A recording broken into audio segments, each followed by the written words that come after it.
अतुल गर्ग पर उनके चचेरे भाई श्याम गर्ग ने फर्जी हस्ताक्षर करके जमीन के पैसे हड़पने का आरोप लगाया है। मंत्री के चचेरे भाई ने प्रधानमंत्री पोर्टल पर शिकायत करी है। वहीं मंत्री ने कहा है कि प्रॉपर्टी को लेकर उनका कभी कोई विवाद नहीं रहा है। हालांकि उन्होंने ये भी कहा कि उनके भाई की आर्थिक स्थिति ठीक नहीं है। बड़े होने के नाते वो लगातार उनकी आर्थिक मदद भी करते हैं, लेकिन फिर भी अगर वो ऐसे आरोप लगा रहे हैं तो ये उनकी नासमझी है। उन्होंने बताया कि 1987 में पूरी तरह से बंटवारा हो चुका है और अब भी बड़े होने के नाते अगर वो कोई मदद चाहते हैं तो उससे वो मिलती रहेगी। मंत्री जी, आप पर आप ही के चचेरे भाई ने ये आरोप लगाया है, कुछ प्रॉपर्टी को लेकर विवाद है और 50 करोड़ रुपए की वो प्रॉपर्टी बताई है आपके चचेरे भाई के द्वारा। क्या पूरा प्रकरण है? क्या कुछ अब तक इसमें आपका कहना है? क्योंकि लगातार आरोप आप पर बढ़ते जा रहे हैं। ना तो कोई प्रकरण है, ना कुछ बढ़ रहा है, ना घट रहा है। 40 साल पहले लगभग मेरे पिताजी जो 7 भाई थे उनमें बंटवारा। ये जो मेरा चचेरा भाई है, उनके पिताजी का नाम था श्री नरेश चंद्र गर्ग, चौथे नंबर के हमारे पिताजी के भाई। 7 भाइयों के बीच में जो बंटवारा हुआ उसमें कहीं कोई विवाद आज तक नहीं। नरेश चंद्र गर्ग के 4 लड़के और 1 लड़की, उन 5 में फिर बंटवारा हुआ जिसमें भी कोई विवाद नहीं है। ये बंटवारा भी 20 साल पहले हुआ।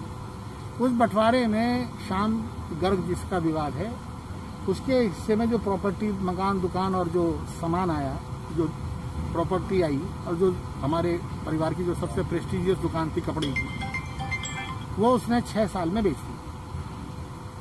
किन कारणों से बेच दी आप वही बताएगा। ठीक है, वो बर्बाद हो गया, आर्थिक रूप से टूट। उनके बड़े भाई अलू गर्ग और उसकी मां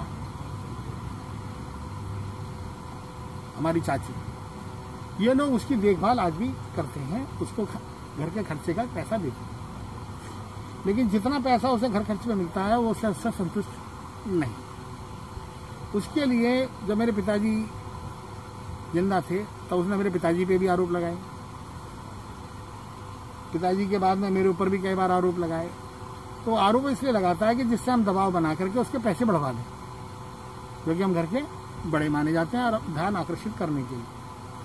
हमारा सीधा परोक्ष रूप से कोई झगड़ा ही नहीं है। 40 साल पहले बंटवारा हो चुका। कौन सी जमीन ऐसी है कि जिस पर वो कह रहा कब्जा है? अब मैं कैसे कहूं मेरा कब्जा नहीं है? अगर कोई कब्जा है तो मेरा कब्जा छुड़ा लो। जो सिक्योर की या कोई भी जमीन कहता है मैं हाथ से लिख के देता हूं, मेरा जमीन से कोई मतलब नहीं। ठीक है, मेरा कोई मतलब भी नहीं किसी जमीन से, ना मेरा किसी जमीन पर नाम होगा जहां तक मेरा ख्याल है। ठीक है, घर में एक कोई भी जमीनें हैं तो अगर कोई फिर भी विवाद है, क्योंकि मैं एक संवैधानिक पद पे हूं और उसने पीएमओ को लेटर लिखा है, और ये क्योंकि सब सरकार में कोई व्यक्ति होता है तो सरकार की और पार्टी की प्रतिष्ठा का भी सवाल होता है। तो इसमें कोई उच्च स्तरीय यदि कोई जांच कमेटी बैठती है तो मैं उसका स्वागत भी करूंगा और उसमें पूरी तरह से सहयोग भी। अच्छा ये होता कि उसने मेरे को कोई नोटिस दिया होता पहले, आपके पास जाने से पहले। अगर मैंने कोई चीज़ कब्जा कर रखी है तो मेरे खिलाफ कोई एफआईआर करी होती कि मैंने कोई लेटर लिखा है, कहीं कोई कोर्ट केस किया होता मेरे खिलाफ, सीधा प्रेस में जाने से अच्छा। तो कभी किसी को यदि किसी की प्रॉपर्टी पे अगर कोई कब्जा करता भी है तो वो कोर्ट की शरण में भी जाता है। ठीक है, तो मेरे को आप लोगों के द्वारा पता पड़ा कि कोई हाई कोर्ट में केस का उसने जिक्र किया, तो वो मैंने अपने छोटा भाई, चचेरा भाई, जो कि श्याम गर्ग का सबसे बड़ा भाई अलू गर्ग, ये मेरे बराबर में बैठा है, तो इन्होंने मुझे बताया कि भैया उसने कोई मुकदमा किया था, वो मुकदमा वो सिविल कोर्ट से हार गया, उसका रिवीजन वहाँ चल रहा है हाई कोर्ट। ये इन्होंने मुझे आज बताया, और उसके अंदर, उस रिवीजन के अंदर वो हारा हुआ केस है यहाँ का, और उसमें मेरा कहीं नाम है भी नहीं उस पूरे केस में जो वो कोर्ट केस दिखा रहा है। तो कहीं की रीढ़ कहीं का रोड़ा, वो सिर्फ परेशान है, परेशानी के हालात में भी है। लेकिन अगर किसी लड़के की सगी माँ उसके साथ नहीं, यदि किसी व्यक्ति का सगा ससुर भी उसके साथ नहीं, यदि उसकी सगी बहन उसके साथ नहीं है, तीनों भाई भी उसके साथ नहीं है, हम 24 भाई बहनों में से 23 उसके साथ नहीं, पूरा परिवार हमारा बंधा हुआ है, तो इसके अलावा और मैं क्या सफाई दूं, मुझे नहीं समझ में। तो आपको किस बात को लेकर वो टारगेट कर रहे हैं, इसको आप किस तरह से देख रहे हैं, क्यों आपका नाम सुर्खियों में आ रहा है, क्यों आपके लिए मेरे पर दबाव बना के इन पर दबाव बनाना चाहे। मेरे मंत्री पद या मेरे घर के अंदर मैं जो बड़ा हूँ, तो उसने कई बार कहा कि मेरे को जो 25,000 रुपये महीना मिलता है, ऐसे 75,000 कराओ। प्रधानमंत्री कार्यालय को भी उन्होंने पत्र लिखा है, जिसमें 48 से अगर कोई कार्रवाई नहीं होती है तो 48 से 72 घंटे में आत्महत्या की भी उन्होंने कहा है कि अतुल गर्ग मंत्री जी और उनके भाई जिम्मेदार होंगे। अब मैं इसमें क्या करूं, ये तो प्रशासन को देखना चाहिए। अगर खुलेआम धमकी वो दे रहा है तो इसमें प्रशासन को जो भी नियम पूर्वक कदम है उठाना चाहिए। मैं तो प्रशासन से यही कहूँ, जब उन्हें खुलेआम धमकी दे दी, ठीक है, और ये पहले भी कई बार धमकी दे चुका है, जिसकी FIR ये कर चुके हैं, FIR की कॉपी दे दो। आत्महत्या की धमकी पहले भी कई बार दी। अच्छा, जिस साइन का वो जिक्र कर रहे हैं, क्या उसकी जांच होगी?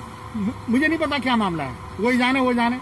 इनका कहना है कि मेरे से कोई विवाद नहीं उस साइन का। उनका कहना है कि जो उनके भाई हैं आलोक जी, उन्होंने वो जमीन को लेकर रामकिशन संस्थान जो आपकी है उसको बेच दी गई, जबकि उसके साइन उस पर नहीं है। रामकिशन संस्थान मेरी कोई नहीं है, पहली बात। नंबर 1। नंबर 2 बात, यदि इन दोनों भाइयों का कोई विवाद है भी, तो वो विवाद में मैं कहाँ बीच में आ गया, मेरे को ये समझ नहीं आ रही है। समझे भाई, अगर कोई अंगूठा है, कोई पंजा है, कोई लिमटा है, तो उसमें मैं क्या बोलूंगा। इन दोनों भाइयों का झगड़ा है, अगर कोई है, इनका तो कहना है कि हमारा विवाद सुलट गया सिविल कोर्ट से, वो कह रहा है नहीं सुलटा है।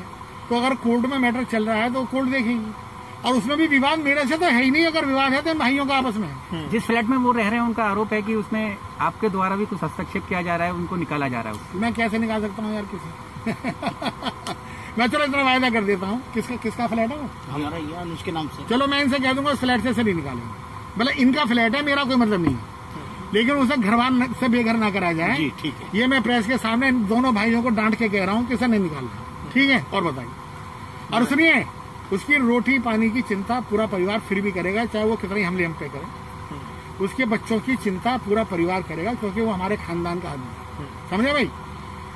वो एक अलग मैटर है, ठीक है। वो हमारे परिवार की परोक्ष जिम्मेदारी है। और अगर इन दोनों भाइयों के नाम पे कोई फ्लैट है और ये उसे निकालना चाहते हैं अपने सगे भाई को, तो मेरा तो कोई रोल नहीं, लेकिन मैं इन दोनों को डांट दूंगा, वो नहीं निकालेंगे। और इन दोनों की हिम्मत नहीं है मेरे कहने के बाद निकाल दे। यही मेरी पावर है और इसी पावर को इस्तेमाल करना चाहते हैं। समझ गया? उसे नहीं निकलवा देंगे। धन्यवाद। वो फ्लैट।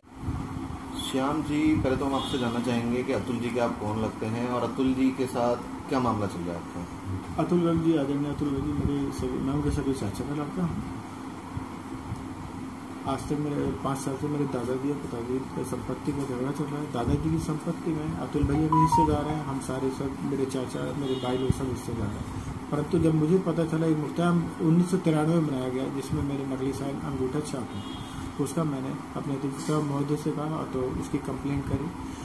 उसकी जांच पड़ताल हुई, पर आज तक कभी हस्ताक्षर पे नहीं आए, क्योंकि मैंने आज तक अपना कभी पूरा नाम नहीं लिखा।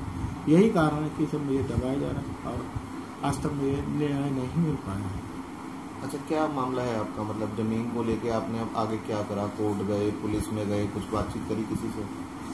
मैं SHO साहब, SP साहब, DM साहब सबों के पास गया, कोर्ट भी गया, वहाँ से सुनवाई हुई, इन्वेस्टिगेशन हुई, पर उसके बाद मुझे कोई रिजल्ट नहीं मिला, क्योंकि मेरे आज तक कभी हस्ताक्षर की रिपोर्ट नहीं आई। मैं तो एक निष्पक्ष जांच चाहता हूँ कि मेरे हस्ताक्षर की उसकी निष्पक्ष जांच की जाए, जिससे पता चले कि हाँ मैं वास्तव में हिस्सेदार हूँ, मेरे फर्दों में भी नाम है, मुझे मेरा हक दिलवाया जाए। इसी बात की मेरी लड़ाई है। ऊपर से मेरे ऊपर और कंप्लेंट किए जाते हैं। 2 साल पहले समझौता भी हुआ और समझौतानामा नहीं हुआ। आज मुझसे कहा था जिस फ्लैट को मुझे गिफ्ट किया गया मैं उसमें कब्जे में रहता हूँ, और इत्यादि मेरे नाम में FIR करवाई जाती है। अन्यथा मुझे परेशान किया जाता है अनुचित तरीके से। अच्छा, जो जमीन है उसका अब मौजूदा स्थिति क्या है उस जमीन की? उस पर इस समय बहुत अच्छी एक सोसाइटी बन रही है दादाजी के नाम से, रामाकृष्ण सहकारी आवास समिति, पसौडा, लोनी रोड पर, जिसका मैं आज भी हिस्सेदार हूँ। पर ना तो मुझे उसका हक मिल रहा, ना पैसा मिल रहा। सारे समझौते नाम में उसमें सब कुछ लिखा गया, पर कोई किसी प्रकार से फुलफिल नहीं किया गया।